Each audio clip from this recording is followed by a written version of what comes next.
Sounds like another rainy day out there. Good thing you've got good stories and good company. Welcome back to Cozy Horror with me, Dr. Plague. Let's get these 5 stories rolling so that you can snuggle down with some great tales and some great times. We all have places from our childhood that mean something to us. Good or bad, the memory is there, and we do well to remember it. But sometimes those memories help keep us on the right path. Sometimes those memories come to the surface as well. Today, however, let's find out what lies in the deeps. I nearly drowned 2 weeks ago, and it changed my life. My family moved out to Mercy Shores recently. It's a little peninsula down in Washington, with 2 hardware stores, a Walmart, and not much else. Mom and Dad grew up in San Diego, amongst the hustle and bustle of city life, and decided they wanted to retire somewhere a little quieter. I had been their last child, a total surprise to both of them at 40. Now that they were 55, they felt it was time to retire and enjoy their golden years. So they moved me 400 miles away from my friends, my school, and anyone I had ever known, so they could enjoy those golden years. We moved into a beach house of sorts. It was a 2-story, the second floor a loft that overlooked the ocean out of a big round bay window. They gave me the loft and took a larger room downstairs with a less spectacular view, knowing I was not happy about leaving my friends behind. I guess my parents were trying to placate me, so I set up my meager possessions that I'd brought with us, the moving truck being a couple of days behind. As I set about finding a home for things, I found myself drawn to the big bay window that overlooked our little stretch of beach. The shore was far from picturesque. Not quite as pretty as the California beaches. Mercy Shore was stony and a little bleak looking. I didn't doubt the water would be cold and clear, but it would also likely have rocks, and maybe crabs scuttling underfoot. There was a tall jut of rock just off the coast, about 50 feet from the shore.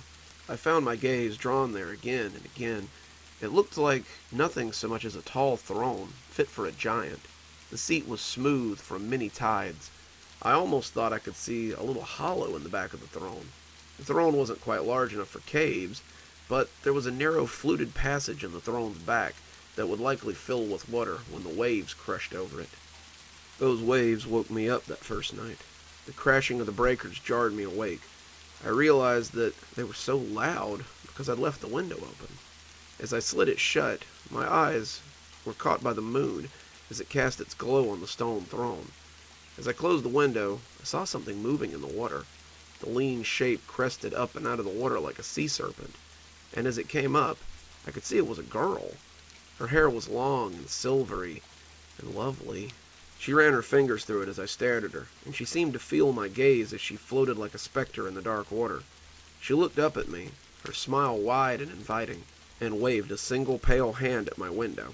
I waved back, and when she slipped under the water this time, she didn't come back up. When I woke up the next morning, I convinced myself it had been a dream. The next day, Mom and Dad wanted to go antiquing in town. I told them I didn't want to go, and they didn't act too put out by my refusal. It was pretty clear they didn't want a complaining teen tagging along and ruining their trip. I waved to them from the front porch as they left before moving upstairs to relax a little. I sat in the window seat of my new room, reading and watching the waves crash, when I saw some people walking down with blankets and coolers. They started setting up their stuff, and I noticed most of them looked around my age. On a whim, I decided to talk to them. What was the worst that could happen? I slipped on a pair of comfy shorts and headed out. The beachgoers tensed when they saw the door open, but they relaxed a little when they realized I wasn't an adult. I introduced myself and learned that they were Matt, Stuart, Kyle, and Roger. They had apparently been coming to this beach for quite a while and said it was a favorite hangout spot for them. Sorry for intruding. Throne Beach has been empty for years, and the old lady who used to live here always let us play here when we were kids, Matt explained. Matt looked like he'd be at home on any California beach. Board shorts, long brown hair cut in that way that's half bowl cut and half natural, a surfboard next to his blanket, and a smile for anyone. Stuart was tall, gangly almost, with buck teeth and thick glasses. He was very pale, and I got the impression that they had dragged him out from under a rock to hang out with his friends. Kyle and Roger looked like a couple of classic Chads. Snap-brim hats, sculpted physiques, gold chains, board shorts, the works. They slapped my hand when I went to shake theirs, and roared with laughter when I looked a little confused. We became friends in that effortless way teens often do. I hung out with him for the rest of the day. We swam, the water was cold and stony, as I had thought it would be, and played frisbee with a big red disc that Roger had brought. I invited them in for lunch, and we sat on the blankets and munched cold sandwiches and chips. The sun was starting to work its way across the sky as we ate. I noticed that mine wasn't the only eye drawn to the big rock out there. Matt was studying it intently as he ate, and it almost seemed like he was looking for something out there. "It's pretty cool," I said, taking a bite of bologna as he looked over at me. "The rock, I mean." Matt nodded. "Oh, Matt just thinks it's cool because he thought he saw a girl out there," Roger crowed. Matt shot him a murderous look, but I was interested. "A girl?" Matt blew out a big long breath. "Well, it happened a few years ago. I was out here swimming with Kyle and Roger, and the waves were a little rougher than I thought they were. We had all been daring each other to swim out to the rock and back. We had all done it since we were young. I was on my way back, and a huge wave crashed over me and drove me under. I kicked my legs and tried to right myself, but the waves kept crashing down. I was underwater, running out of air, and as my lungs cried out, I felt hands catch me. Someone lifted me and swam me to the shore. I was on my knees, hacking up water and struggling for breath. I looked back at the water and saw a girl swimming away. Kyle and Roger came running up then, and when I looked back, she was gone." Kyle snickered, but I was curious. "What did she look like?" "She had long hair, maybe blonde or silver. She looked young. I remember thinking that she was about my age. Her hands felt strong but cold, and I've been keeping an eye out for her ever since.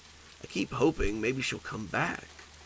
His eyes glazed over a little then, and he stared back at the throne-shaped rock hopefully. I heard my dad honk the horn on his old truck then, and my new friends turned to see my parents coming up the drive. They had some furniture in the back of the pickup. As Dad got out, he called me over to help him move it. I said my goodbyes and went to help, but found all four of them following behind me, to my surprise. We had the furniture inside faster than expected between the five of us, and I introduced them to my parents. Mom asked if they'd like to stay for dinner, holding up a takeout Chinese food bag. "I can get some more. The place next to the antique shop smelled so good that I just had to have some." "Maybe another time, ma'am. We don't want to intrude," Matt said. He held his hands up, and I slapped it as he promised that they would see me tomorrow and see if I wanted to hang out. They cleaned up their stuff, and after another round of goodbyes, they hopped on their bikes and rolled into town. Mom smiled. "Making friends already, I see." I smiled back, realizing I had done just that. We sat around the table and ate as they told me about their day. My parents talked about the antiquing. The stores in town had a large selection, and Mom was in love with several other pieces.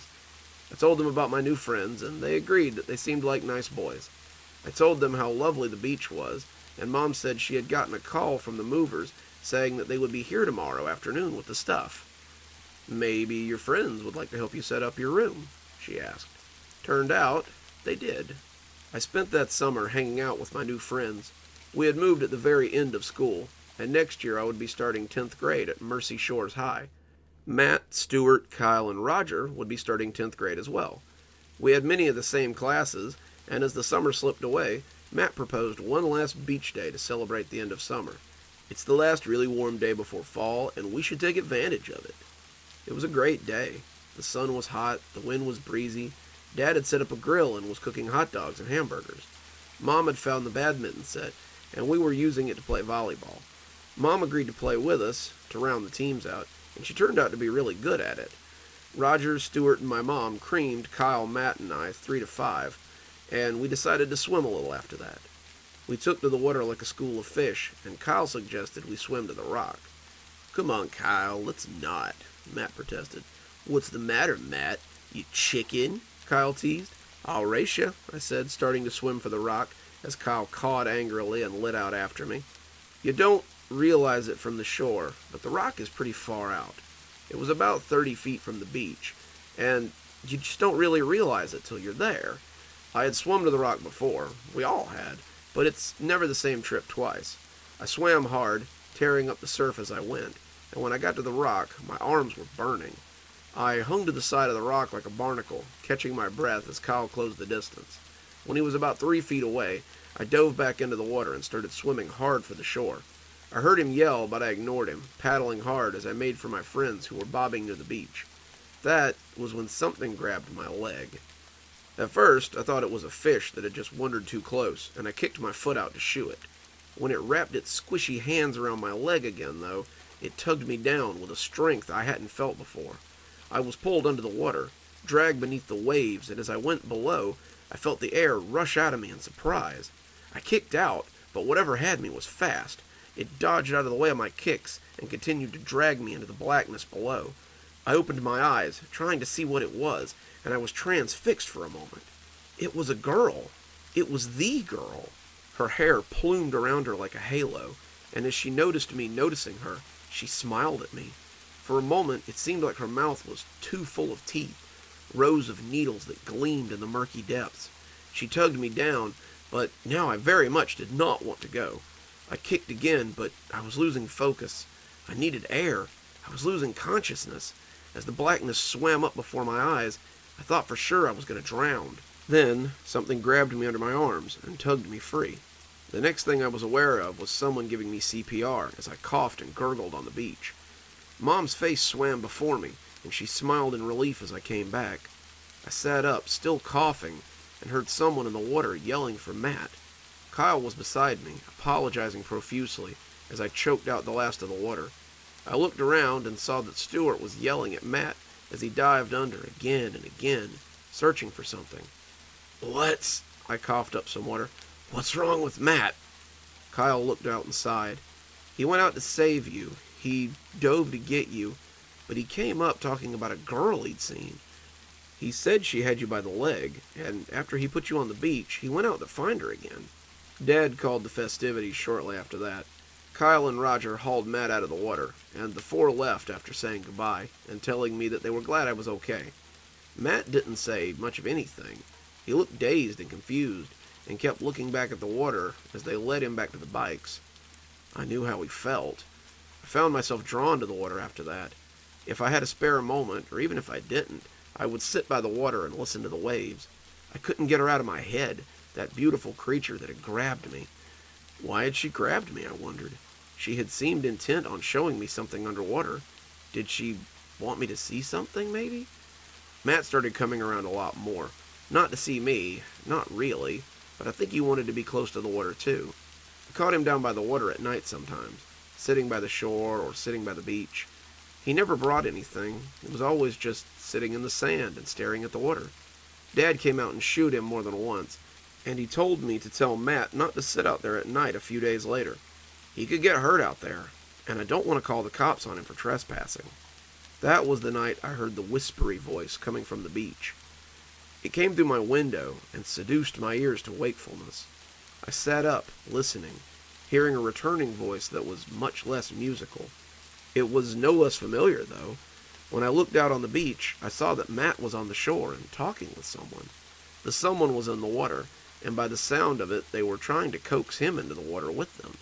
He looked back towards the road, his bike a shadowy hulk on the street, and then again at the speaker.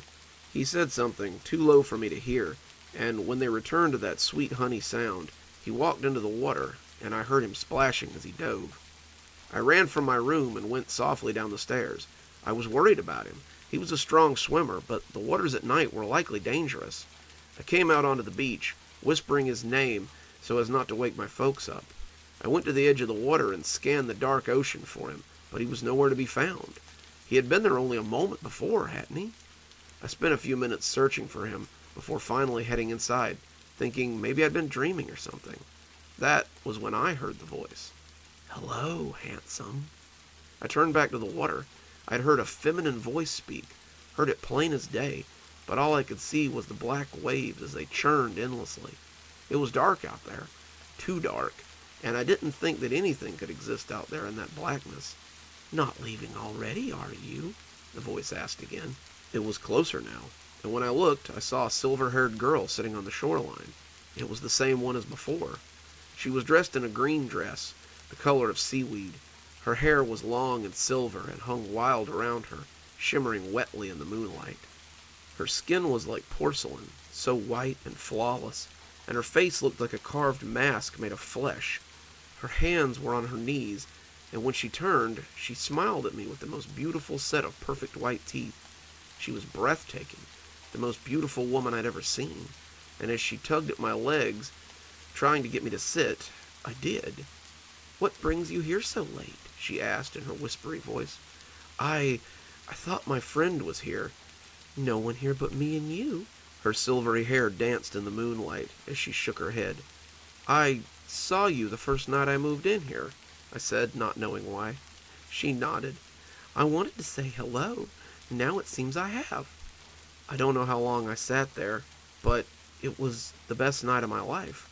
We talked for hours about nothing at all. She absorbed every word I said, and I basked in her ephemeral beauty.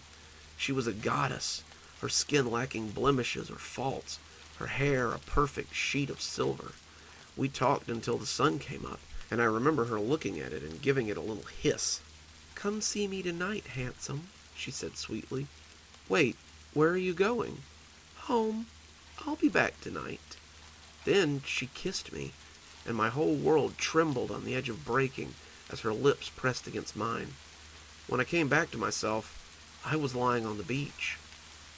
Matt's parents showed up the next day around lunch. Matt had apparently been missing since last night. They were worried about him because he hadn't been acting like himself lately. He hadn't been eating well, his sleep had been fitful, and they had often woken up to find him gone at night. Matt's father had found him on our beach many times, curled up in the sand, and they had hoped they'd find him here today. My parents said they hadn't seen him, and I said the same. It wasn't a lie. I hadn't seen him after all. I'd seen the girl, the most beautiful moonchild, but any thoughts of my friend had fled my mind after that.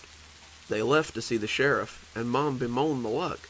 She asked if I was sure I hadn't seen him last night, and I said that I hadn't. After lunch, I went up and took a nap. I wanted to be fresh for her tonight. I met with her every night that week. I came up after sundown to find her sprawling on the beach waiting for me. We talked for hours, locked in each other's eyes. Her face was the most beautiful thing I had ever seen, and she seemed to hang on my every word. Thinking back, I don't think she spoke much at all. She wanted to hear about my life, my friends, my hobbies, books I'd read, and anything else that mattered to me. She always left at sunrise, kissing me and leaving me dazed and confused. In town, Matt's disappearance was big news. The sheriff had talked to us a few times, wondering if any of us had seen him. The state police were searching everywhere. Every friend he'd ever had, anyone who could have any contact with him, and every place he might have been was searched and searched again. Knowing him to be a swimmer, they were scuba divers combing the ocean, but their hopes were low of finding him if he'd gone into the water. I was in a daze. My waking thoughts were of the girl, the lovely girl, and when I would see her again. Kyle tried to get me to come looking for Matt with them, but I was always too tired. Mom wanted to take me school shopping, but school just didn't interest me. I was in love. I was in lust, and I wanted nothing but my porcelain goddess forever. My haze held until one day when they found Matt. Kyle came slamming into my room, rousing me from sleep and saying we had to go. "What? Kyle, it's too early. I want to sleep." "It's 12:30, dude. Get up and come with me, now." He threw clothes at me as I groggily got out of bed. "What's your damage, man? Why the sudden rush?" "We found him." My blood ran cold. "You found Matt?" "What's left of him. Stewart's got the sheriff, and Roger's staying with the body. I need you to come say your goodbyes before the media circus hits. If you even want to say goodbye." I put my shirt on, glaring at him owlishly. "What's that supposed to mean?" Kyle glared at me. "You're acting just like him before he disappeared. You don't want to hang out. You don't even want to help us look for him. So I'm assuming that you already knew he was missing." "I don't like what you're insinuating," I said, starting to get angry. "You seemed like a good guy when you first moved to town, but now I'm not so sure. You know something. Maybe not all of it, but you know something. Now either come with me or don't, but either way, it's the last time you're ever going to see him. It's also the last time I want to see you." I got dressed and followed him. Matt, it turned out, had washed up on the beach about 5 miles from my house.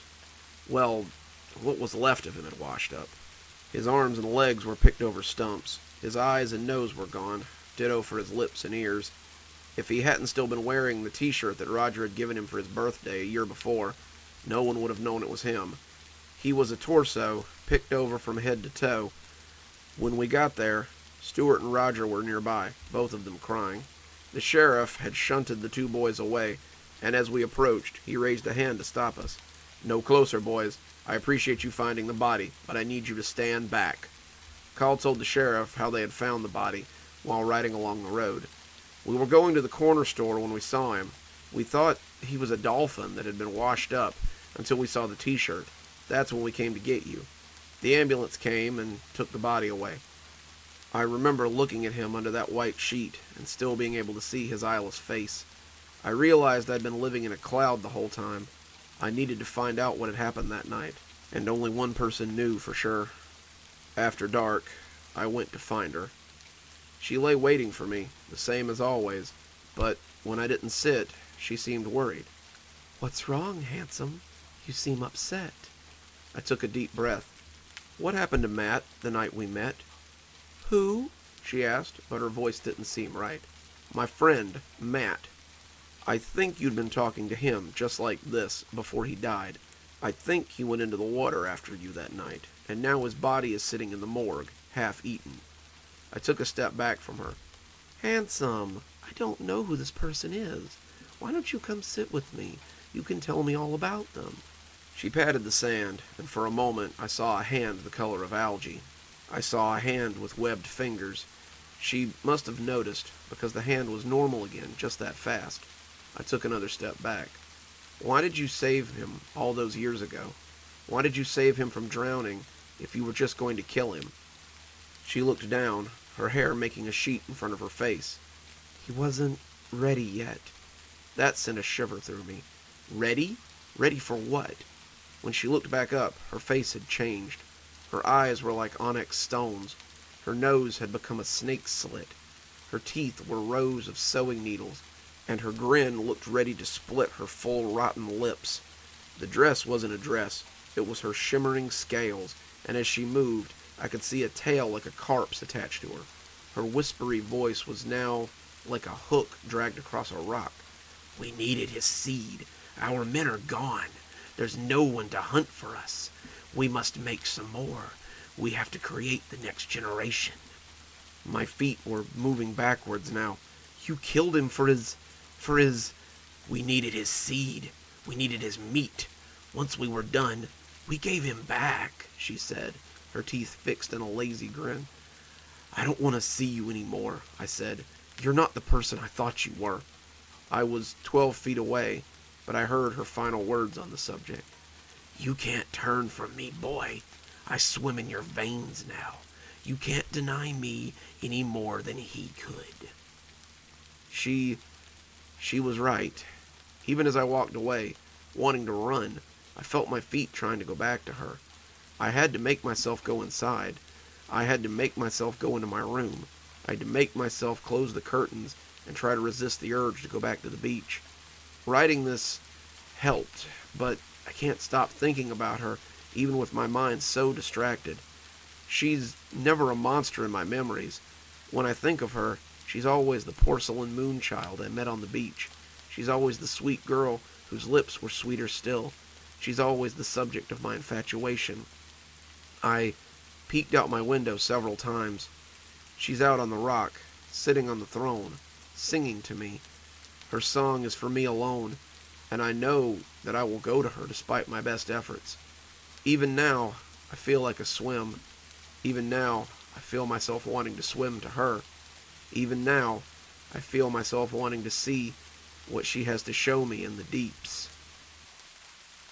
Winter storms are always so bittersweet, especially here in Florida. Up in Georgia, they might lead to snow. Here, they just lead to puddles, it seems. I've been to my share of motel rooms, some for better, some for worse, always for travel and never for what I'm sure you're thinking of. Get your minds out of the gutter. But Sometimes you think it might be nice to ask about visitors past and what sort of things they might have seen. However, it might be best not to know what would happen if walls could talk. If walls could talk, Joshua mumbled under his breath as he walked through the ancient old arches of the hotel.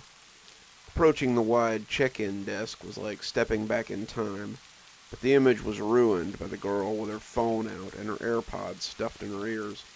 She was smacking her gum and perusing Face Space or Tic Tacs or whatever people her age did. Joshua hadn't really had time for any of that in a while. He hadn't seemed to have much time for anything these days. The girl at the desk looked young enough to be his daughter, and her smile was that perfect mix of customer service charm and barely masked indifference. "Good afternoon, sir. How can I help you?" Joshua looked up at her, and she must have seen something that spooked her in his hollow eyes, because he saw some of that indifference slip into something resembling concern. Not concern for him.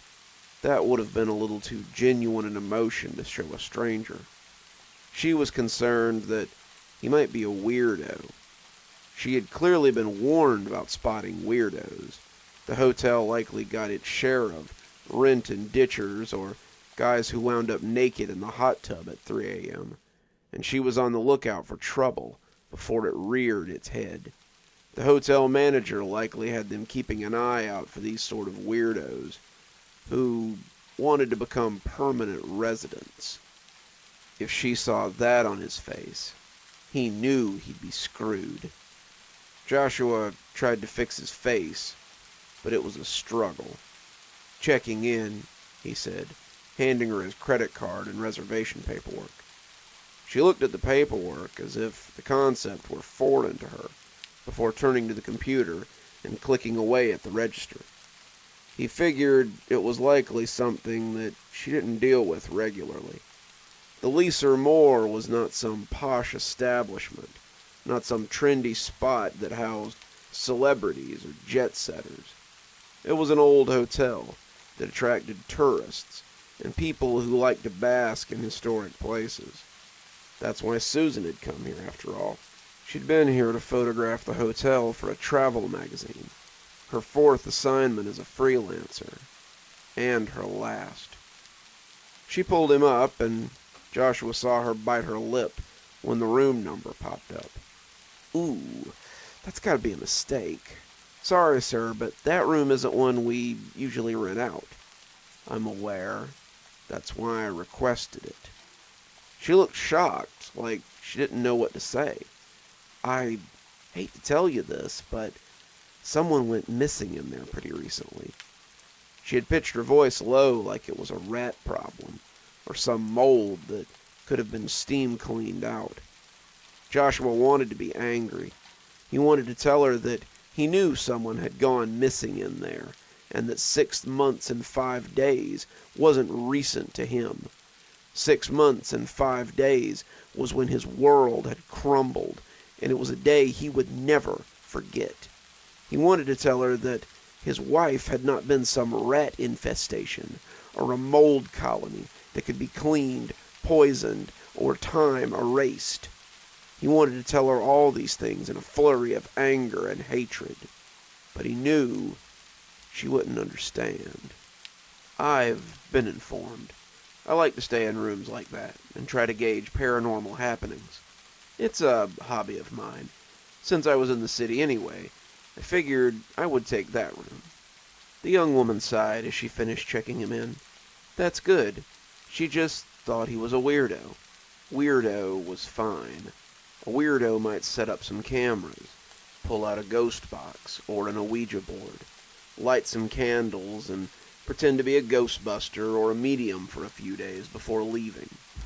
One look at the suitcase probably told her that he had brought all his toys with him so he could play pretend, but she had no idea what games he intended to play. There was only one tool in that bag, and it wasn't for playing. "And you're all set," she said, handing him his key card. "Please enjoy your stay at the Leaser Moor." Her smile was back, that fabricated grin that hid her disinterest. She just wanted him to leave so she could get back to Snapchatting or Twittering or whatever she was doing. She'd have something to tell her friends about tomorrow when she came in for her morning shift and heard about the mess he'd left in his room. Joshua pushed the button for the elevator and rode it up to the 7th floor. The hallway was done in that early 80s cinema style that made you think the floor was furry or sticky. The carpet pattern shifted in slightly nauseating diamonds as he walked down the hall towards his room. The thought that this would be the last thing he ever saw was a little disappointing, but that was reality. With any luck, his daughter wouldn't get his letter until Monday, not unless the post office near the college was feeling excessively ambitious. It would be too late for him to stop him, either way. Joshua had laid out everything he needed to, explaining that he couldn't live without her mother, and that if her spirit resided somewhere in this room, he wanted to be with her. She could have his money, his savings, the car, the house, and anything else he owned, so she could finish school and make something of herself. All he wanted was Susan. He came to the door of room 712 much too soon, and as he slid the key into the lock, he glanced at the room where his wife had spent her last few hours of life. As the door came open, he was a little disappointed to find that it was just another bland hotel room. 2 beds, a dresser, an old TV that looked ready for the dump, a flimsy-looking chair, a nightstand that doubtlessly held a Bible, and the wall, whose color scheme sat somewhere between warm brown sugar and runny crap. Had this really been Susan's final destination? Had these uninteresting walls been the last thing she'd seen before leaving this room for the last time? Joshua set his suitcase down and took a seat on the bed, suddenly hoping not. Let her have seen the sights, taken a meal, and taken her final breath anywhere but here. The sun set outside the window as he sat on the bed, casting shadows across the room. As the darkness came to fill the empty space, Joshua became aware of strange patterns on the wall. The smears seemed to move as the shadows became gantries, and some looked eerily like faces. Suddenly the room was far too crowded, the multitudes watching him from the walls of the room, their judgment palpable. Joshua could hear the nightlife waking up, the people rumbling from the street below as the cabs and the music created a strange cacophony. He opened the suitcase and pulled out the gun, deciding that this would be a fine time to do it. Every minute he put it off was another chance for something to go wrong. It also gave his courage a chance to slip. If Kara got the letter and he couldn't follow through, he'd be spending the foreseeable future in a mental facility. Having to sit in the sterile room on a paper gown, orderlies medicating him to the point of catatonia, would be worse than death. As he set the cold barrel against his head, he whispered a final apology to Susan as his finger hovered over the trigger. "Stop!" It took every ounce of trigger control not to blow the top of his head off by accident. Joshua turned, his eyes growing wide as he recognized the face that had yelled at him. He wasn't sure what he had expected, a ghost or a manifestation, or maybe just a final mental break that would prove less supernatural and more existential. But he never expected to see one of the slightly expressive wall faces staring at him with panic. It reminded him of a mannequin's face, featureless and barely expressive. But as he watched it, it spoke again, and he heard the voice of his dead wife coming from the bland wallpaper. "Please, I can't watch you kill yourself." Joshua crawled across the bed, his shocked face locked onto the unremarkable one looking at him from the wall. Susan? The eyeless face stared at him as he got closer, and despite being devoid of anything remotely close to features, he began to see his dead wife's face beneath it, the scar on her cheek that she'd gotten in high school, the small nose he'd loved to kiss the tip of, the eyes that were slightly too close together, her lips that looked just as full and sensuous as they had before she'd left. The closer he looked, the more he saw. The more he saw, the closer he came. Is it you? It is, she said, the corner of her mouth pulling up as she studied him. It's good to see you. But how? He said, stuttering as he leaned off the bed, closer and closer to that wall of perpetual faces. I don't know, she whispered, her lips forming the words delicately. I woke up to see a face on the wall looking back at me, and as we stared at each other, it began to speak. He leaned in closer, slipping off the bed as his knees brought him closer to the spot on the wall where Susan's face lay. He asked what I was doing in his room, and after I explained that I had rented it from the hotel, he told me how he was staying here on a business trip when he had seen the faces as well. They all live here, Josh. Once I became part of them, I got to know them and heard their stories. They were all once people who stayed in this very room, people on vacation, people on business, people with families, people estranged, all seeking purpose in something and finding it here. Joshua crawled on his knees like a penitent before an idol, but his mind demanded caution. The other faces were looking at him, pushing against the wall like someone behind a thick plastic sheet as they tried to break free. Joshua could see their multitudes in the dim light from the window as they pressed and receded like a tide. Come closer, dear. It's hard to talk through this veil. He obliged, now halfway between the bed and the wall. He wanted to turn on the lights and take a better look at her face, but he was afraid that the light might ruin it. Hadn't he failed to see it until dark? He'd been sitting in this room for hours, waiting for the right time to join her. Now, here she was, coming to him in his time of need. Wait for me, please. I'll join you. I don't want to live without you, Susan. My life is meaningless without you. Can you take me where you are?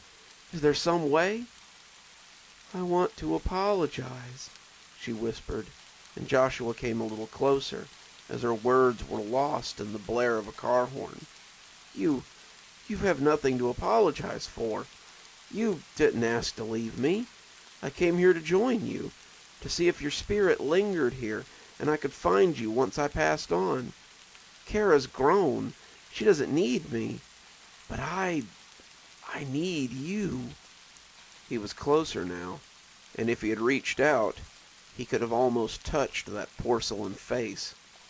The live wire in his head, however, that ancient alarm that warns of danger, just wouldn't stop going off, and his hands trembled as he tried to make them reach. Not for that. I want to apologize for what I did while I was here. He felt his breath stick in his throat, his next words held in check as he waited for her to go on. In spite of himself, he crawled a little closer. When the faces woke me up, I wasn't in bed alone. I had gone to see the nightlife, to see the city, and as I sat in one of the trendy bars, I met someone. He was charming, a real ladies' man, and one thing led to another, and I let him convince me to take him back to my hotel room. I could blame it on the wine, but I know that wasn't all of it. I was bored, dear. I felt trapped by our life, smothered by what we had built.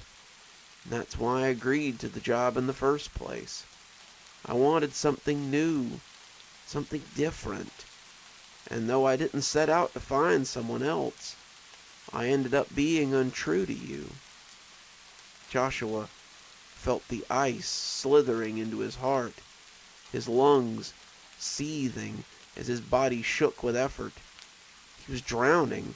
He was suffocating, his body refusing to draw breath. How could she do this to him? This couldn't be true. Something was messing with him. This couldn't be his wife. She would never do that. She couldn't. Even though he was left breathless by her secret, his knees still carried him forward. Please say something. Can you forgive me? It was a lapse in judgment. I'm sorry. I don't care, he rasped. I don't care what you've done. I forgive you. I want to be with you again. His hands slid around the edges of the mask, caressing her face as he leaned in close. Please don't leave me. I can't live without you. He leaned his head against her mask and felt her perfect lips turn up in a smile. Then let us never be parted again, my love. He felt her lips twist into a smile, too large for a human mouth to contain. The corners tore, her cheeks splitting as her mouth opened wide like a snake. He didn't struggle as her mouth enveloped him, the face elongating as she pulled him in. He opened his eyes to see that her face had grown to take in the whole wall. Her features had warped into something akin to the face of one of the demonic statues you saw in churches sometimes, and it warped and tilted oddly on that flat plane. You aren't really my wife, are you? No, but I can take you to her. You'll find many of her friends inside the walls. I hate going into this room, Maria said, her cart making a strangely chuffy noise on the carpet as she and Loa came inside. Why? It's no different from any other room. It just always seems like something is watching me here. As she fixed the bed, Maria couldn't help but glance over her shoulder at the wall. Loa was wrong. This room was unlike anything in the hotel. The paint here always looked like faces, and the faces were always staring right at her when she came in to clean. As she looked at the wall, the paint looked thick in places, like a splash of blood left to dry. The faces leered at her from every corner, and she squinted a little as she noticed a new one. She cleaned this room once a day. The 7th floor was her assigned floor, after all, and she could have sworn that no face had been in that spot before. As she watched, it almost seemed to turn to her, the featureless face somehow regarding her. Hello? It rasped, its voice thick and coarse, but also inviting as it fell over her like a... Did you say something, Maria? Loa asked, and the little maid shook herself as she turned away from the wall. When she glanced back, the face was still there, but had become flat and featureless again. Let's get out of here, she said suddenly, taking her cart and pushing it towards the door. But we haven't cleaned the room yet, Loa countered, looking aghast as Maria beat a hasty retreat. Maria took the Do Not Disturb sign from behind the door and hung it on the knob. We can clean tomorrow. No one will bother this room if that sign's on the door. She was glad to see Loa coming behind her, but she glanced back at the face as it regarded her from the doorway. She prayed she would have the strength to turn away tomorrow. but she knew that someday her own face might look down from that same wall. Maybe it wouldn't seem like such a bad idea on that day. If you listen closely, you can hear the hiss and sizzle of the rain as it comes down the chimney and finds the fire in the grate below. It's always kind of a neat sound. I like it a lot. I hope you do too. We've all got our weird little tics, things we do so that everything comes out right. I'm sure you have them, just like I do. Today's story, we're going to hear about one of those strange tics, one of those strange little things that someone does that maybe makes everything come out all right. So, let's hear about how if they make this shot, the world will live. It's something I'd heard my whole life, though it's never been this clear. If I make this shot, the world lives. As a kid, it would wrestle across my brain like a flock of birds. Sometimes if I was thinking hard about something, and sometimes when I was just being quiet and trying to focus. It was never distracting, never something that tore me away from my day-to-day life, and in fact, it made me feel safe. It wasn't even in my voice, not any voice I was familiar with.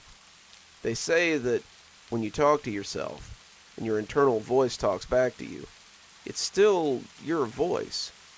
This voice wasn't like anything I'd ever heard. My whole life, it sounded like the same childish trill. As I got older and started going to church, I started to think it might be something different. I noticed that the voice always came before something good, giving me the confidence to try things I wouldn't normally do. I'd hear the voice just before a test, or right before I stepped up to bat, and I'd know that everything was about to turn out great. The more it happened, the more I became convinced that I was special. The longer it went on, the more I thought I was hearing the voice of God. I told my priest about it, my family being very Catholic, and he said it sounded like I had a close relationship with God. Even at 8 years old, I could tell that he didn't believe me, but I didn't care. I knew what I was hearing, and I knew it was important. The more it pushed me towards success, the more I started saying it to myself like a mantra. I'd say, if I make this shot, the world will live, just before I went on stage for a debate. I'd say, if I make this shot, the world will live, just before I took a test. I'd say, if I make this shot, the world will live, just before I hit a ball, or threw a basketball, or did anything I wanted to succeed at. And if I heard the voice say it back, then I'd know that I was about to do great things. It's what pushed me into the priesthood, and pushed me to my ultimate act of blasphemy. That's not the right word, but it's the best I can think of. It had been 30 years since I'd first heard that voice, and I was now a young priest with a church of my own. I had built a reputation with the other priests for writing sermons that kept parishioners in their seats, and having a lot of luck regarding matters with the diocese. I'd gotten through the ranks faster than most, doing very well on my tests of catechism and church doctrine. At this rate, I was on my way to becoming one of the youngest bishops in my area. I had never told any of them about the voices, thinking it was similar to the way people in the Bible had heard the voice of God once upon a time. I knew it wasn't okay for me to think of myself as a prophet, but whatever the reason, I was still certain that it was the voice of God. I should have been pleased, but I found myself thinking more and more about the nature of the phrase. I'd hear it before sermons sometimes, and know that today's reflection on the Lord's words would be particularly captivating. I still said it to myself before doing anything, and I realized that it'd become kind of a lucky charm to me. Things would go well, and I would attribute it to the mantra. But why did I make this leap? Because it had always been? I needed to be sure. So I started doing research. Luckily, or unluckily, the Catholic Church has a lot of resources for those looking to research the nature of religion. There was a lot of information on prophets, others who had communicated with God and his messengers, but my own situation was unique. I heard the same phrase again and again, and if it was the voice of God, then it was the first for such repetition. God told his prophets and chosen mouthpieces what he wanted them to do. Go to Nineveh, free the Hebrews, sacrifice your son. Whatever he was asking people to do, he was always very specific. If I make this shot, the world will live was not particularly specific, though. I don't want any of you reading this to think that I went in only from a position of faith. I started by having a checkup with Dr. Redmond, my family physician. He ran a series of tests to determine if I had any underlying conditions, perhaps a tumor or some undiagnosed schizophrenia. It would have been easier if it was just something I could chalk up to external stimuli, but Dr. Redmond told me I was healthy as a horse when the results came back. EKG, EEG, X-ray, physical, CT scan, heck, you even passed the cardiac battery with flying colors. I hope the Vatican has deep pockets, because I'd imagine you just broke your healthcare budget for the year. I thanked him, figuring the church could foot the bill for my upcoming research. With the tests showing that I was in the right state of mind with a sound body, I started studying ways to instigate a more receptive state. There were several accounts of priests fasting and praying so they could speak with God, and while the idea of starving myself didn't appeal to me, it seemed to be the best way to find out more about the voice. It had never changed through the years, still sounding youngish with the first rumblings of depth, and I wanted to know if the phrase had some deeper meaning. The Lord works in mysterious ways, but if he had some job for me, I needed to disseminate what it was. I told my aides what I meant to do, giving them special instructions not to bother me, but to check on me periodically. If they found me passed out or unconscious, they had specific instructions to offer aid. If I was hurting myself, worse than depriving myself of sleep and food, I meant, they were to call the hospital and have me admitted. As long as I was still praying or meditating or not doing myself any harm, they would leave me to it. I planned to conduct my little experiment from Sunday night to Saturday night of the following week, and on the following Sunday, I would come to Mass with something to talk about for my weekly sermon. I had no idea how prophetic that statement would be. So, after Mass on Sunday night, I locked myself in my study, ate my last meal for the week, and began to read. I started at the beginning, reading of creation and of the garden, and as the hours stretched on, I began to read aloud to keep myself awake. The first night was easily the hardest. My body cried out for sleep as my stomach grumbled for lack of food. By the time Brother Joseph had come to check on me the next morning, I was past the worst of it and still reciting the book of Numbers. He left me water, asking me how I felt before leaving me to it. This was the height of my excitement for the project. I'd only been awake for about a day, and my zeal was still running high. I had heard the words 3 or 4 times throughout the night, and they had been clearer than they had ever been before. Sometimes the words were muffled, sounding like a kid's tin can phone, but that night the words were crisp and clear. I read for the rest of the day, hearing them 2 more times, and as night settled in, I felt tired, but still with hope and God's love. By day 3, some of my enthusiasm was starting to slip. I'd heard the words a few more times, twice perhaps, but I was starting to feel the effects of sleep deprivation. My stomach was also in a knot, and my head was swimming as my blood sugar fluctuated wildly. I had read stories about men fasting for weeks at a time, and I couldn't imagine another day of this. The only thing that kept me going was the knowledge that the few times I'd heard it, the voice had been clear as a bell. Thursday night found me doing laps in my study when I finally got my answer. I had finished the Bible Wednesday night and had moved on to the Contemplations of Dogma by Cardinal Mansfield. I had thought about praying, but it was tempting to sleep if I wasn't walking. I had been awake for 4 days now, and my desire to rest was almost as invasive as my desire to eat. I was dizzy as I read, the words running together, and as a stomach cramp hit me, I saw the book tumble from my hands as I doubled over. I thought I might throw up the water I had drunk a few hours ago, but instead I continued forward and fell to the floor. I landed next to the book, my world going black as I fell over, and I wasn't sure if I was going to wake up. If I make this shot, the world lives. I could hear the voice as if someone were whispering it into my ear. I opened my eyes and was suddenly aware of floating.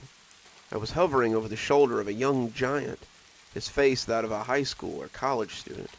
He was writing an essay, his pencil scratching on the page as he toiled away at his work. He would stop and erase something before starting again, and as I moved closer, I could see that he had a small stack of finished papers beside him on the desk. How long he'd been writing on this essay was anyone's guess, but with an angry growl, I watched him crumble up the page before turning in his chair to face me. If I make this shot, the world lives. With a smooth and practiced arc, I watched him toss the paper into a nearby garbage pail before returning to his work, his pencil scratching away as he wrote. I was speechless. What was I seeing here? Was this God? It couldn't be. Could it? As he furrowed his brow, I saw that this essay wasn't the only thing on his desk. There was a manuscript, too, the title page proclaiming it to be Golden Fields. I began to understand why I had heard him say the mantra so many times. I assumed it was part of his process, and the throwing away of ideas was as much a part of it as writing itself. If I were to read that manuscript, I wondered, would I find a priest in it? Perhaps one who hears voices? Was this man my creator? My God? The architect of everything that I knew and loved? I came to in the emergency room, Brother Marcus having found me seizing on the floor and called an ambulance. Now I lie here, contemplating what I saw. Was it real? Did I actually see these things? Did I actually see this being, or was it something my mind created? As I sit here, I can still hear the words from time to time, but I don't say them anymore. The church has given me a short leave of absence, but I don't know if I can ever go back to my old life. How can I preach of God and glory while I know in my heart that we exist because of a single being and his ability to throw a paper ball into a hoop? It makes me realize how insubstantial we are, how little we matter. But that's not the worst thing that has occurred to me while I lay here. As I sit and listen to the listless beeps of the machine, I find my mind circling back to the same question again and again. If he should miss his next shot, what would happen? Would we ever know? If he missed his next shot, would we continue to live, or simply snuff out into non-existence? Oh, I'm sorry. Where are my manners? I'll go make some hot chocolate for everyone.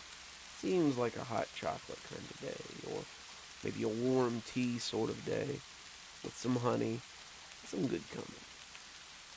Childhood trauma sometimes is good, and sometimes is bad. It builds character, at least that's what I've always heard, but sometimes we take it with us into adulthood, and that's not always for the best.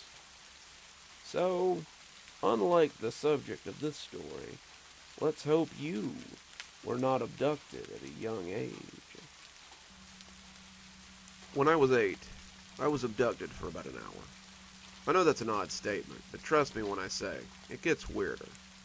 When I was 8, a man abducted me right off the street. My parents and I lived in a shabby apartment about a block from my primary school. Since Mom worked days and Dad worked nights, I was responsible for getting myself to and from school since I was 6. I walked the same way home every day, and if someone was trying to snatch me, it wouldn't have been hard to learn my routine. So there I was, walking to school with my Power Rangers book bag swinging off my shoulder, thinking of nothing more pressing than the math test I hadn't studied for the night before. Suddenly, a white van rolled close enough to ruffle my hair with the side mirror of the van. Then a hand caught the handle at the top of my book bag and pulled me in. I struggled as the meaty hand lifted me into the passenger seat, but he pulled me up with little effort. He reached over and shut the door, his arm crossing right in front of my face. This would have been my opportunity to bite or kick or fight in some way before the van rolled on again. I found myself unable to react, though, frozen by the ease at which I had been lifted from the street. As we moved away from the curb, I glanced at my abductor as he sat behind the wheel. It's funny how your mind always creates a picture of a potential abductor. When the teacher talks about the strangers in school, I always picture a man in a long coat and a wide-brimmed hat that covers his face, a soft voice with a gentle nature. On all the TV shows I wasn't allowed to watch but did, child molesters were always these casual business types with vans full of candy and sweet smiles. This guy, however, looked nothing like the guys on TV. The man sitting next to me was large, gray, and scary looking. He looked more like the prisoners on the TV shows I watched when no one was paying attention. He had long, greasy hair that was graying in odd places, muscular arms connected to a barrel chest barely contained by his dirty sweater, and a pair of eyes that looked 1,000 miles away as he piloted the van on its course. I became terrified that I would never see my parents again, that I would never see my toys again, and that my parents wouldn't have anything to remember me by except the school picture I'd brought home last week. It's funny sometimes, the things kids worry about. "Don't worry, Mark. I'm not gonna hurt you," the guy said in a gravelly voice full of mucus. I stiffened in my seat. How do you know my name?" That was a stupid question. The man had probably been stalking me for weeks before making his move. He knew my name, he knew my parents' names, he knew my address, he knew the kids I played with at recess, and what time I took my first poop every morning. He had stalked me like a hunter stalks a deer, and now it was time to move in for the kill. "Because I am you." That took me by surprise. I had expected many things. I had thought maybe he'd say he was in love with me, to scream at me that he would kill me, so I'd be scared, so he could get off on my fear. Maybe even that he would keep me forever, that he'd be my new dad, or I'd be his new son. I hadn't expected him to say that he was me. "What do you mean?" I asked, visibly confused. He stared straight ahead, seemingly unable to begin. I thought again about how he was probably going to hurt me and leave me in the woods somewhere after he'd killed me. That was what the killers always did on unsolved mysteries after they killed someone. I bet he had a shovel or something in the back. My 8-year-old mind could already see him carrying my limp body off into the forest to bury me in an unmarked grave. The dogs would come sniffing after me at some point, and they'd unearth a perfect little skeleton in a hole in the woods. My parents would cry and scream, just like the parents did on TV, and Robert Stack would ask the viewers to call if they had any information. It's funny, the places a kid's mind goes when he's in panic. "This is hard, kid. Now that I'm here, I don't know how to start." We sat in silence for a few more minutes before he found his words. "So, in 40 years, humanity cracks the secret to time travel." He paused again, unsure how to continue, before finally settling into a rhythm. "By the time they do, you will have spent 20 years of your mandatory 2 life sentences in prison." I turned to look at him, unable to comprehend what he was saying. "Prison? Why am I in prison?" He sighed, fishing a cigarette out of the cup holder, where he had several sitting loose. He pressed the lighter on the dashboard and put the cigarette in his mouth as he waited for it to pop again. "We've done some things we aren't proud of, Mark. We acted in haste, and now we have to contemplate at leisure. Let's just say that you took the easy way out one too many times, and finally, it came back to bite you. The old neighborhood claims us all eventually, Mark. You're living in a septic tank, and it's only a matter of time before you get pulled down into the shit."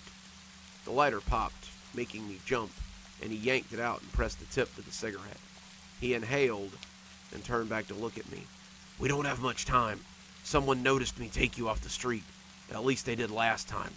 And the cops are going to pull me over in about 10 minutes. You have to stop this from happening. You can't let the old neighborhood claim you like it always does. There are bad people there. People that will be responsible for your downfall. You have to get as far away from them as you can. You have to get away and never look back. If you stay, you'll be forever damned. Get out, Mark. Get out and live." The cigarette jittered in his lips. He was shaking me then, yelling into my face, shaking me as the cigarette's red end swam back and forth in his mouth. I felt my head getting fuzzy as he shook me, and when the red light started flashing, I thought it might be from all the shaking. He stopped then, turning to look back at the lights, and reached into his pocket to pull out a gleaming piece of steel. It was a gun, a big gun, and when he stepped out of the car and leveled it at the policemen, they seemed afraid. They weren't afraid when they shot him, though. They yelled at me when I climbed out of the driver's door, but I didn't care. I held his hand as he lay dying, his face turning to look at me. I could see that half his cheek was missing. His sweater was turning the color of autumn leaves, and when he spoke, it was gurgly and wet. He coughed a bright spray of blood onto my shirt, and I still remember how it stood out against the bright yellow as the cops came running towards me. "Get out, Mark. Get out before it's too..." By the time they got there, he was dead. My parents arrived shortly after I got to the police station. Mom hugged me, crying, and Dad wrapped himself clumsily around me as well. It was the first time in months that I could remember seeing them together. As they folded me into their embrace, I remember thinking that everything was going to be okay. I could avoid the scary man's prophecy and prevent the terrible fate that he was trying to warn me about. How naive I was then. That night, Mom and Dad had a terrible fight. Mom wanted to leave the neighborhood. She wanted us to stay with Grandma and Grandpa for a while, until we could find a different place. She didn't feel safe here, not in a place where people just got picked up off the street and nearly kidnapped in broad daylight. Dad wouldn't hear of it. He had lived here his whole life. This was where his work was. She was crazy. Maybe she could just get another job somewhere, but he wasn't about to throw away 10 years on the job because she was scared. As I lay in bed, I realized that everything wasn't just going to be okay. I clutched my stuffed Ninja Turtle tightly as they continued to rage at each other in the living room. The next day, Mom came to talk to me. It was decided that Mom and I would stay with my grandparents for a while. It was also decided that Dad would stay at the apartment. A little while turned into the next 10 years of my life. My parents got divorced a year after we went to stay with Grandma and Grandpa. I went to see him a few times, but Mom usually insisted that he come to us. When I did go to see him, she came with me. She still didn't trust the old neighborhood, and the few times I went back, I saw that it had gotten worse. Gangs and drugs had taken over, and Dad had become a stranger to me. When the construction company he had been with for so long closed down, he joined the element around him. Mom wouldn't tell me what he was doing, but I'm sure he was making drugs. The next time I saw him, he looked like a zombie from a horror movie. His hair was thinning, his face was gaunt, and he smelled like a truck stop toilet. He told me to stay in school and make something of myself. He told me not to end up like him, not to let people I thought were my friends drag me down into something I couldn't get back out of. Whether he knew it or not, he spoke the words that the strange man had said to me when he told me to never come back to our old neighborhood. "It's a trap, son. The only thing it can do is ruin you." When his apartment burned down a few months later, Mom didn't even take me to his funeral. I was 15 by then, just starting high school, and ready for the rest of my life. My grandparents had money, the kind of money that I now understand my mom wanted. They gave both of us the best life they could. With my grandfather's influence, I got into private school after private school. My mother made it very clear that I wasn't to squander the gifts I'd been given, and I took her at her word. By the time I was 18, I was at the top of my class and ready to enter almost any college I wanted. College was where I met Tabitha, though. Tabitha was where everything changed. I enrolled in a prestigious college, but I won't sully their reputation by naming them here. They were proud to name me amongst their alumni when I first stepped into their halls of learning. I took to my classes much the way I had taken to high school classes. I excelled, was noticed, and was praised for my hard work. I made the dean's list and was invited to join the kinds of academic circles that would ensure I had my own level of influence when the time came for my children to attend school. I was as far from that sidewalk in my old neighborhood as I had ever been. Little did I know, I was much closer than I thought. Tabitha was a year above me. She was a film major I'd met through a friend, and I knew I wanted her from the first time I saw her. My friend Jace was not what you would call centered on his studies. Jace had been accepted on a sports scholarship, and I had accepted that he was a burnout who was here to party and meet girls. Jace thought it was the height of hilarity to get me to skip out on my studies and hang out with him and his other friends, and Tabitha was one such friend. It was she who brought me about to the return of my old life. It all started because Jace was in my room, calling the person he bought drugs from. "Damn it!" he yelled, slamming the phone down and startling me from my work. "He won't sell me anymore," he sulked, drawing his feet to his chest as he sat on my bed. "Says my friends keep calling and coming by, and he thinks we're bringing heat around. Where am I supposed to get my Aether now?" Aether was a drug that was trendy on campus at the time. I knew it was amphetamine-based, but other than that, I had little knowledge of it. I didn't take drugs. I wanted to stay sharp. And other than the knowledge I gained from Jace and his friends, I was pretty ignorant of the whole culture. I was supposed to get some for the party tonight. Now I gotta show up empty-handed. Party, I thought. Maybe Tabitha would be there. I wanted to see her again, but if Jace wasn't invited to any more parties, neither would I. I thought fast and realized that I might not be as ignorant about the culture as I thought. Maybe I did know someone. I know a place you could get some drugs, I said, almost shyly. An hour later, we pulled up in front of my Uncle Randy's house. Uncle Randy was what I had always called Dad's friend Randall for most of my life. He and Dad had been childhood friends. Uncle Randy had been the best man at my parents' wedding, and I kept in touch with him a little after Dad died. His house had once been pretty. Too pretty for a bachelor, Mom would often say, but now it looked run down and kind of creepy when we pulled up. Jace looked at me as if to say this was not how he was used to buying drugs, but I climbed out and told him to follow me. Randy was on the front porch, and he looked rough. He had clearly been cooking for quite some time. Burn scars and adult acne spotted his face. His receding hairline had been scooped back until the shiny pate drew attention to the greasy ponytail that hung limply off the back of his head. He looked like every internet troll you'd ever seen memed, but his weaselly eyes were full of dull hate and a bright hunger for whatever he could get from others. He greeted me warmly, but his eyes never smiled. We bought Aether from him, and were gone without much catching up or small talk. Apparently Uncle Randy did not have time for small talk anymore. The party was a huge success. Tabitha was there, and after Jace told them all how I had saved the party, she warmed up to me considerably. I didn't need the Aether that she puffed into my mouth with every passionate kiss. I was high enough off just being that close to her. She spent most of the party with her hand wrapped around mine, her body pressed against me. We were dating after that. I wouldn't use Aether. Just getting a contact high when we kissed was enough for me. She called it Aether hopping, and delighted in pushing the potent smoke into my mouth with every kiss. We started becoming very close. As we spent more and more time together, I tried to juggle my studies with the rush of my new girlfriend. I had always been too consumed by my term papers, or the collegiate essay, to have much time for a companion. With Tabitha, though, I felt happy in her distraction and full of her presence. Eventually, we graduated from college and moved into our own apartment. She got work as a columnist for a magazine, and I started work as an architect for a firm in the city. The money was good, we were both making enough to do the things we loved, and we found ample time to spend with each other. Tabitha kept her drug use under control, and I had broken myself of what little habit I had. Tabitha was enough for me, and I hoped I was enough for her. I was so naive. We'd been together about a year when she started spiraling. She said that she wrote better when she was on Aether. She certainly wrote more, but probably not better. The magazine she wrote for began to kick the articles back, not pleased with her work. This made her more self-conscious and made her use more. As the money stopped coming in, she still seemed to find ways to get Aether.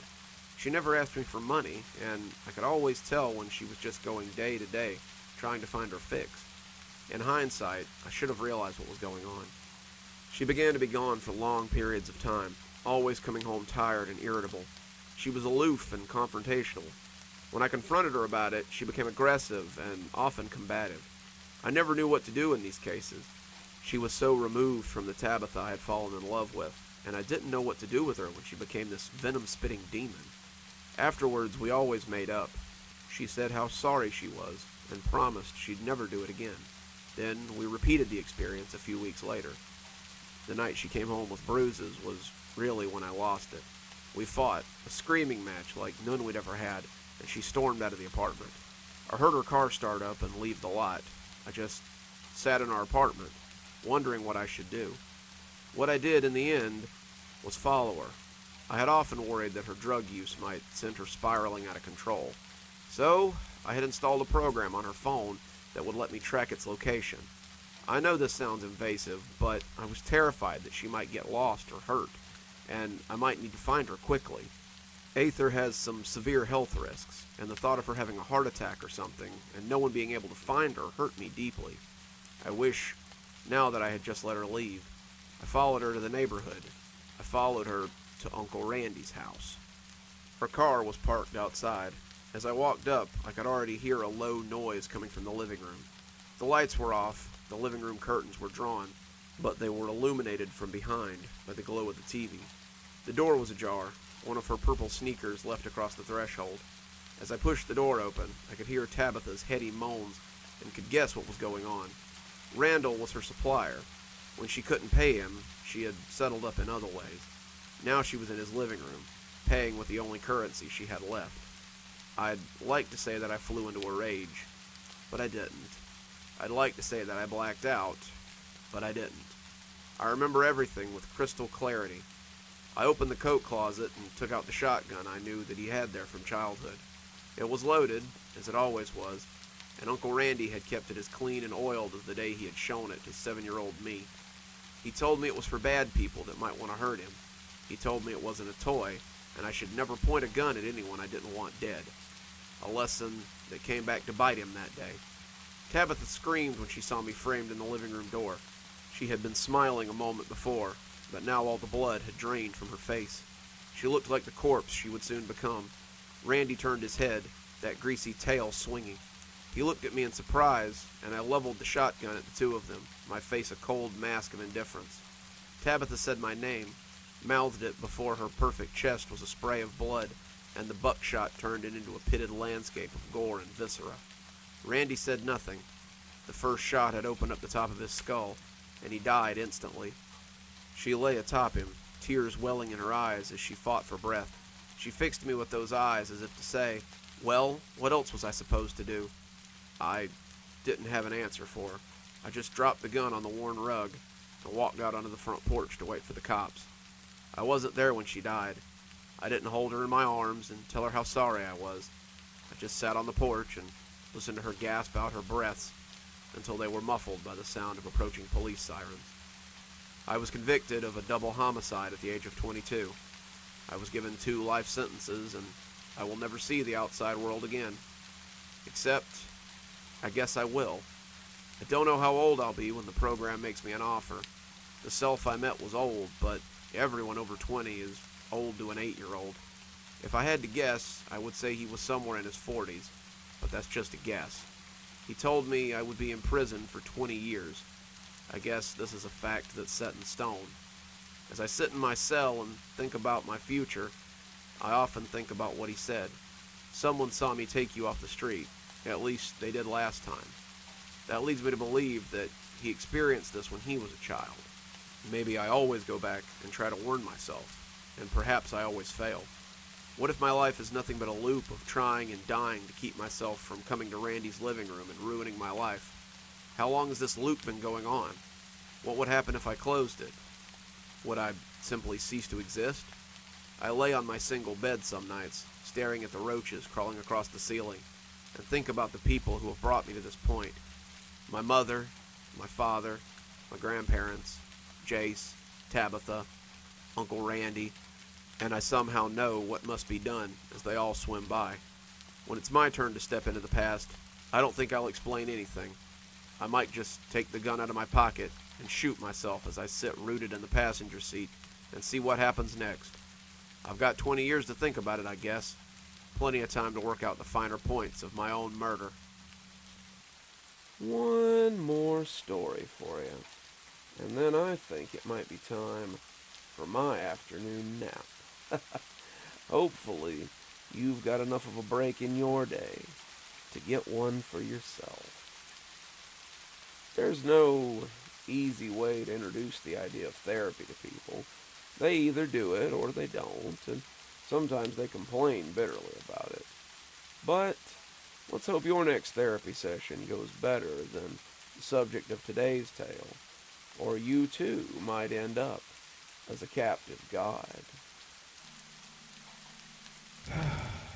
You'll have to bear with me while I tell you my story. So much of it is written from the hazy recollections of someone who was in captivity. Don't misunderstand. I wasn't abused in the traditional sense. I was well kept, I was well fed, and I really wanted for nothing except my freedom. It all started one day when I visited a new therapist. Dr. McAllister had been recommended by a friend of mine. He said he was very good, and he'd helped him get through a lot of issues that he had with his mother and discover some things about his sexuality. He put you under and put you in touch with your real self, and that was how he overcame a lot of your issues. It all sounded great to me. I'd been having trouble sleeping and was looking for some way to get the sleep I needed to function. My insomnia would sometimes last for days, and it was starting to affect my life. So, I made an appointment, and 2 weeks later I was lying on his couch, listening to Dr. McAllister count down from 10 as he put me in a suggestive trance. It was very sudden, like blinking, but everything changed after that trance. When I came out just as suddenly, Dr. McAllister looked strange, and I asked if something had happened. Strange may not be descriptive enough. He looked somehow enraptured, enlightened, utterly worshipful. You spoke to me about things you couldn't possibly have known. You talked to me about my childhood. You helped me get over the death of my mother. You helped me more in this hour-long session than I've ever helped anyone. I wasn't sure what he was talking about, but when he gripped my hand, his eyes shone like the lights of a zealot. I need more. Please let me put you back under, so I can discover more. I pulled away from him and took a huge step back. What the hell was he talking about? I had come here for help, but suddenly he wanted me to help him. I had to get out of here. I had to leave now. McAllister tried to stop me, but I was out the door before he could say much more than stop. I didn't sleep well that night either. It was becoming a real problem. Sometimes I would lay in bed and swear I heard whispers, but I put it off as auditory hallucinations. I hadn't slept well in the past 3 weeks, and I knew it was something that would catch up to me eventually. When I would force myself out of the house for work or to run errands, I could swear I felt someone watching me. What's more, I could swear I'd catch glimpses of someone from the corner of my eye, but they would always be gone when I turned to look at them. It never happened in my house, always when I was out and about, and the paranoia on top of the sleep deprivation was slowly eroding my sanity. So, when I heard someone open a window in my living room one night, I rolled over and just thought it was me having paranoid hallucinations. Turned out, it hadn't been a hallucination. When I heard someone open my bedroom door, I rolled over and found Dr. McAllister standing there watching me. He looked like he hadn't been sleeping well either, and his eyes looked crazed as we stood staring at each other. I wasn't sure if he was real or not, but when he lunged at me, I curled into a ball and cried out for him to stop. He didn't attack me, though. He didn't hurt me at all.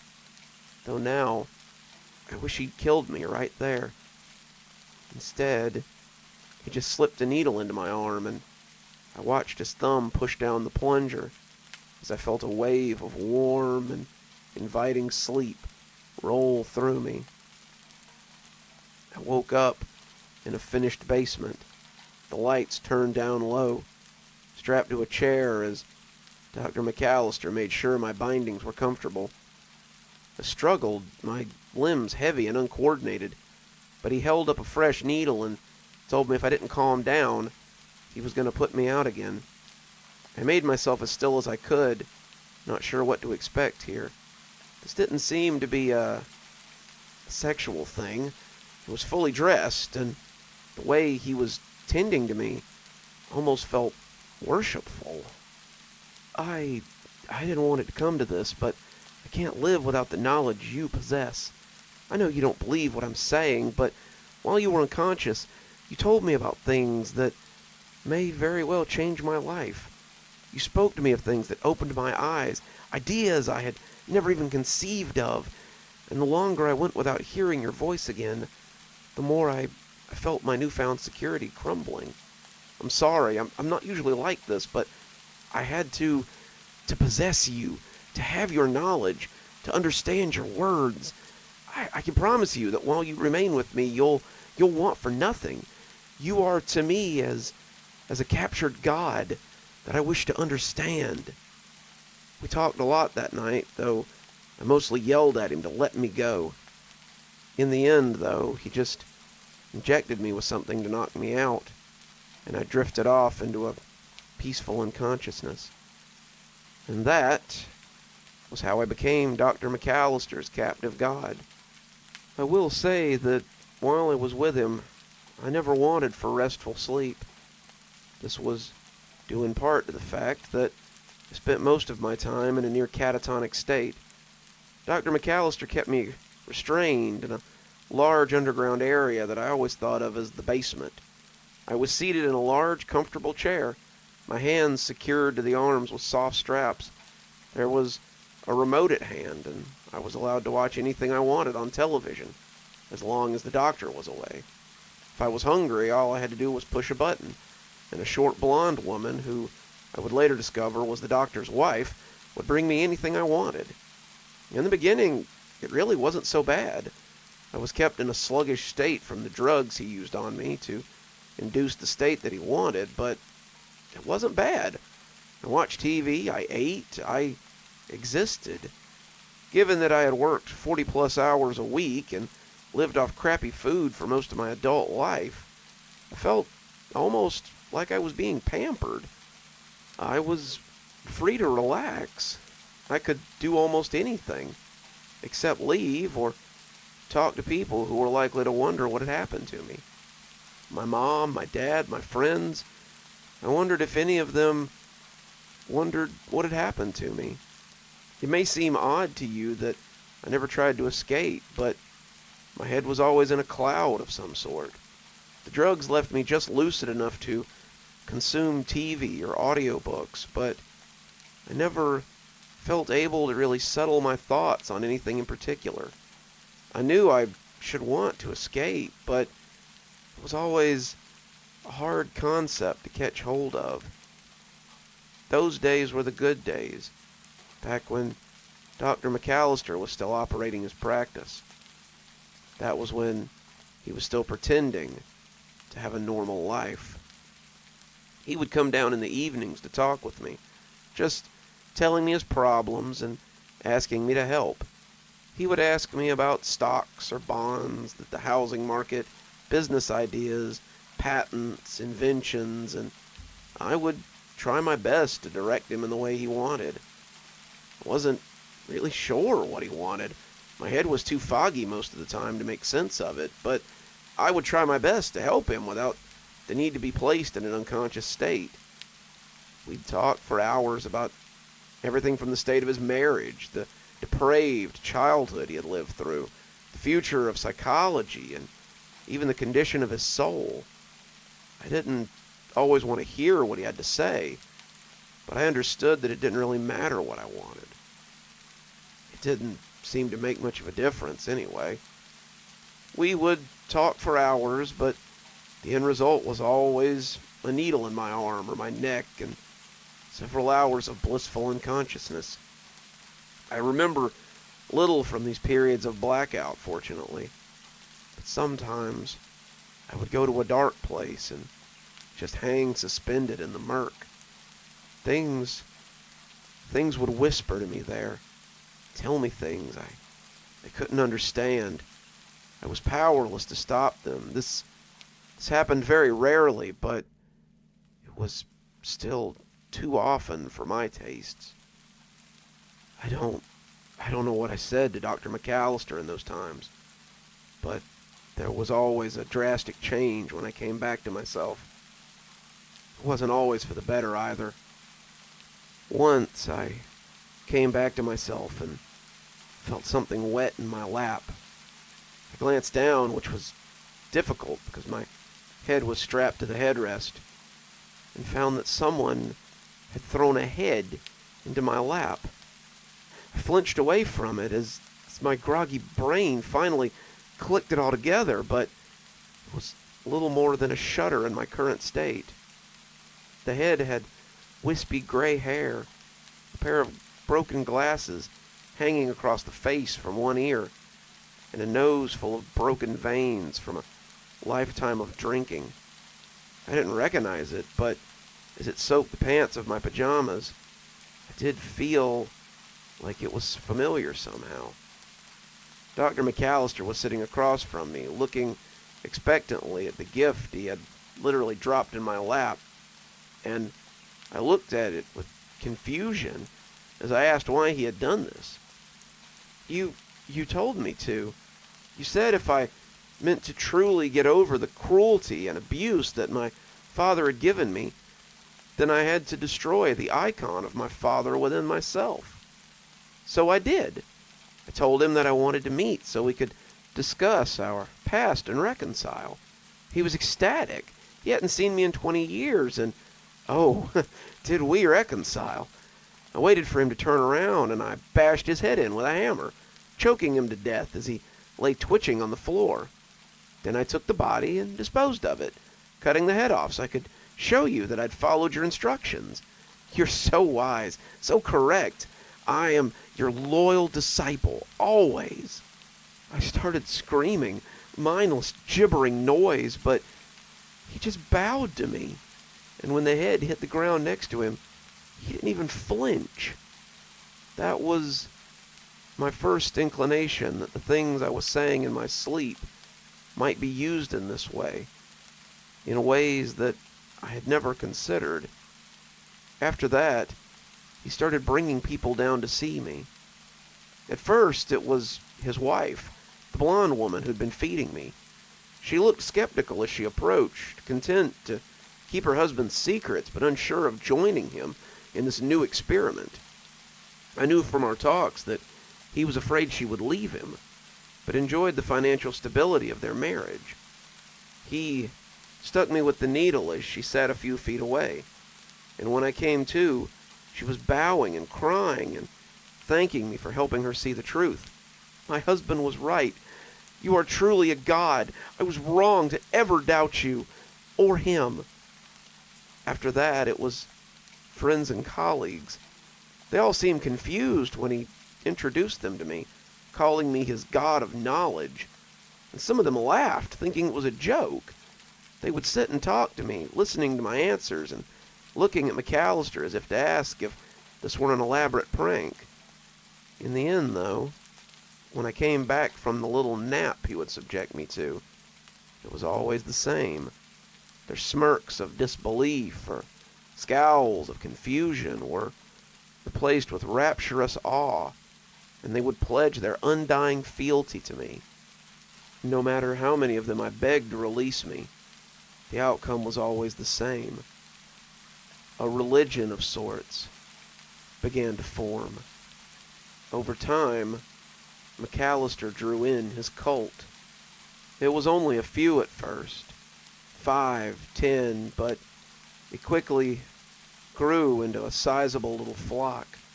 The followers began to take care of me, washing and feeding and seeing to my every whim, except the most important. I would ask them to release me, beg them to let me go, but it was always interpreted as a test of some sort. Their God was testing them to see if they were loyal to the here or to the hereafter, and they would thank me for helping them fortify their belief in me as they slid my hands back into the restraints or pushed my head back into the buckles. I yelled at them. I called them idiots. I tried to push them, but the constant use of sedatives and the lack of any regular exercise had made me weak.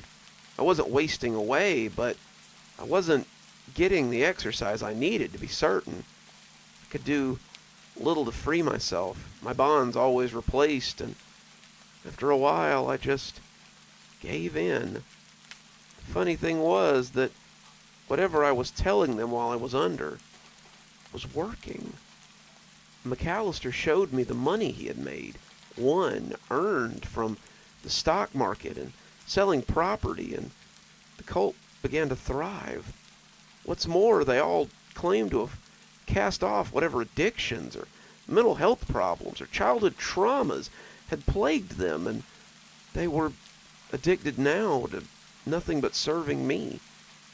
Like McAllister had said, those who tried to leave or to return to their lives reported feeling hopeless and manic unless they could return to my presence and hear my words, whatever they were. That's when things started to get bad. McAllister was truly addicted to my influence, and it led him to overstep.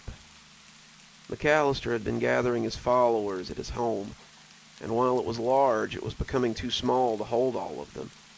Can't really speculate how many there were, but the basement was standing room only. I sat beneath a small bar that he was standing on, and the sea of bodies was dizzying. Though he was speaking, they all looked at me as if I were speaking through him. So many eyes looking at me. My body still held in the chair I had sat in for God knew how long. It was something I never quite got used to. It never made me feel like a deity. It never made me feel powerful to have them worship me. It always made me feel like a pet, my freedom just one open door away. McAllister said they'd be moving to a new place soon, a place that would house them all comfortably. They could all stay there indefinitely, leaving their jobs and lives behind so they could care for their captive god. He didn't say where it was, but he said they would all go this afternoon and prepare for a long journey. They were all so happy, their faces enraptured as he told them about their new home. But I began to feel that this would never end. When he began to bring people to see me, I had hoped that someone would fail to see me as he did and get me out of here. They would take me away from him. They would call the police, and I would be saved from my captivity.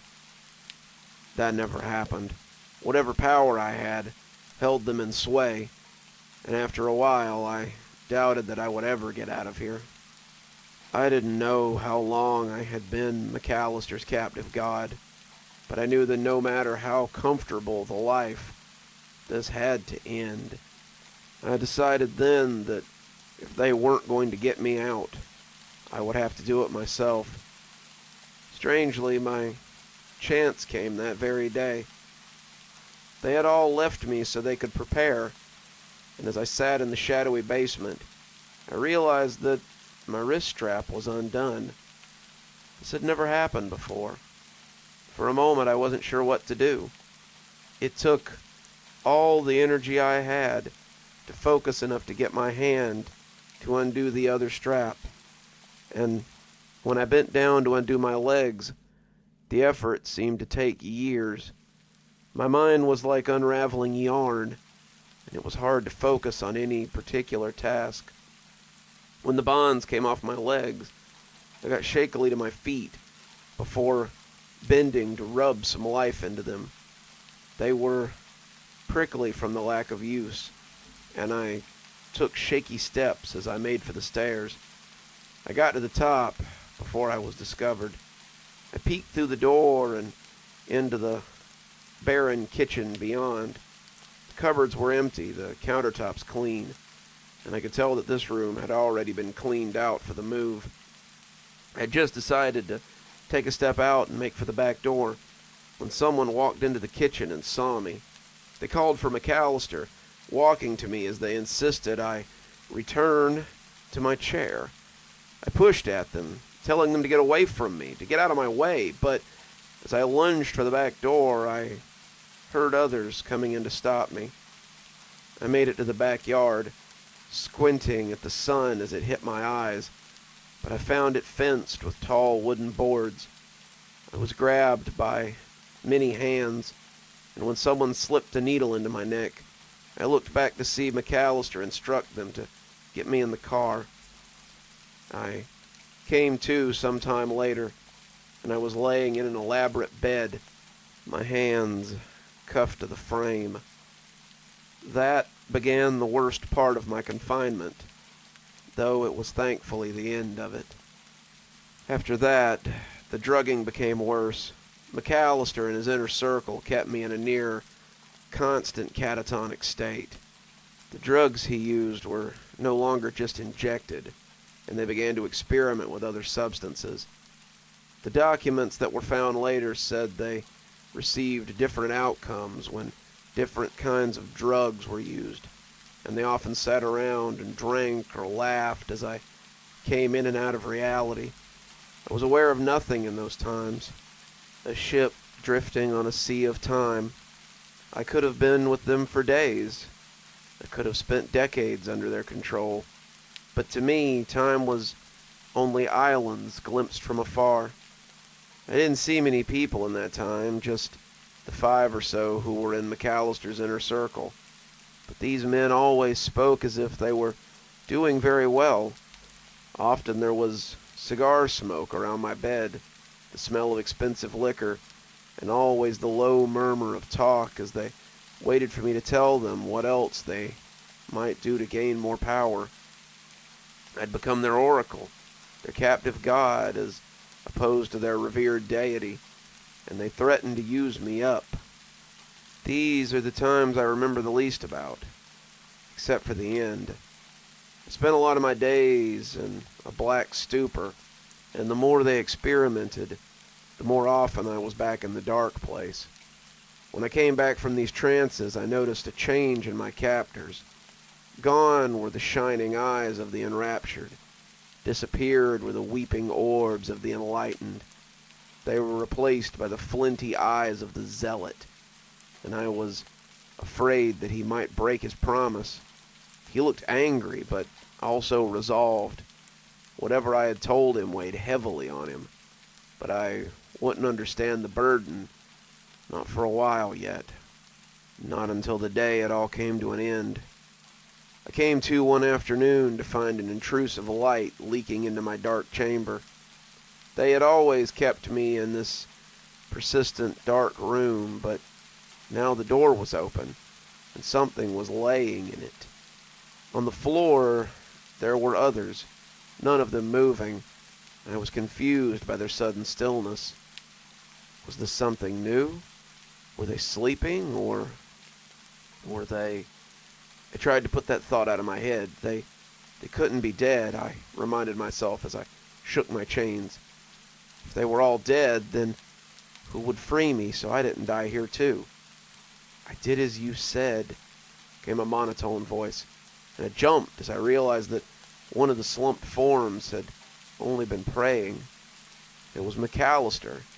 He looked wild. His salt and pepper hair was sticking up at odd angles, and his face was splattered with blood. His shirt was soaked in something as it hung on him like a wet sack. He appeared to be praying, but as something clinked in his shaky hands, I saw that he held a gun. I was afraid that he would shoot me too for half a second, but as he put it under his chin, I became even more afraid that he would use it on himself. I have risen as high as I can. Your will dictates that I must shed my vehicle to rise any higher. I shall see you on the other side. His blood made a crimson line across my face as the gun went off. And suddenly, my fears were realized. I was alone. Luckily for me, someone heard the gunshot. I would lay in that bed for 2 days before the FBI came to investigate the compound. Turned out they'd been keeping an eye on McAllister for quite some time, ever since he had started gathering followers at his home. After 2 years in his new compound, they had begun to try to prepare a case against him, before he woke up one morning and decided to put an end to his little flock. With the help of his wife, they had poisoned the morning meal, and McAllister had drawn his inner circle to a meeting before breakfast. That's where he shot them, as they sat listening to my latest ramblings. They had found journals that claimed there were things I had told them, but after interviewing me, I think they decided that he was out of his mind. At least, that's what Agent Maxett led me to believe. We're going to have to hold you as a person of interest, but it honestly sounds like you were an unwilling participant. I'm going to go and get some things in order. Have a seat. We'll make some accommodations for you. After he left, I noticed the recorder sitting on the table. It wasn't running, which I had expected, and when I reached for it, I saw the tape inside had a date on it that I remembered. It was the date of my first session with Dr. McAllister. Couldn't imagine a reason behind the FBI having a tape with that date on it, unless McAllister had recorded it for some reason. I put the recorder back down, trying to stop my curiosity before it could take root. I had never heard what I sounded like in that state that seemed to enrapture the old doctor so much. What had I said to him to make him throw his whole life away in the pursuit of it? I couldn't help myself. I hit play on the recorder and listened as McAllister told me to be calm and began to count down from 10. It wasn't the jagged, often flighty voice I remembered from any time after his session. This was McAllister at his most sane, and as he came to 1, I heard him gasp and ask what I was doing. From the recording, I heard a slightly deeper version of my own voice, and it filled me with dread. Agent Maxid has been listening to the tapes. He's becoming as unstable as the good doctor. If you don't escape now, I fear that he'll have you just like McAllister did. You'll have to be quick, and you'll have to be smart. But if you mean to be free, you need to find a way out of here. Good luck. I think that'll just about do it for today's Cozy Horror. I do hope you've enjoyed yourself, and I do hope you'll come back tomorrow for more great times and more great stories. Until then, this is Dr. Plague, wishing you a wonderful day and a spooky evening.